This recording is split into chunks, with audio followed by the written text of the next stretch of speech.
when you're in that moment and you see your kid and they're in danger, you grab them by the arm, you pop them on the butt, just like your mother or your grandmother. And then you realize you had said to yourself, we would never do this. And then as they grow a little bit older, they might reach for the stove. So again, you pop them on the butt, and then you realize at a certain point it's not working, because I think the kids realize you feel conflicted about it. They can see in your face, or they can tell that you're not consistent.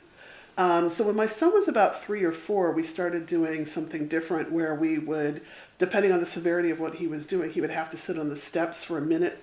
If he was 3, he sat for 3 minutes. If he was 4, again, he figured out pretty early on how to get around that. We would warn him by counting to 1, 2, 3.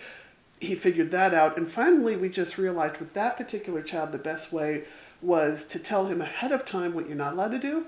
And there was a really long list. And for the most part, he was a rule follower for a really long time. And so he wouldn't run into traffic. He wouldn't touch the stove. He was pretty good about that kind of thing. He wasn't the kind of kid who was going to hit his sister. So we didn't have problems with that.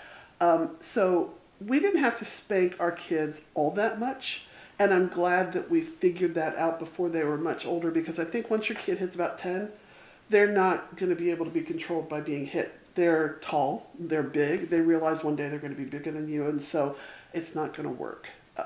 Instead, when they got older, I think what was more helpful for us was having, again, conversations about who we are, what our values are. If you are going to defy the rules of the family, there's going to be natural consequences. You're not going to be able to go to the party with your friends. You're not going to be able to have the new sneakers that you wanted. We'll just go to the Goodwill and get you a set of sneakers, which that worked for our kids. Telling them that, we're not going to shop for you. You can go to Goodwill and pay your own money.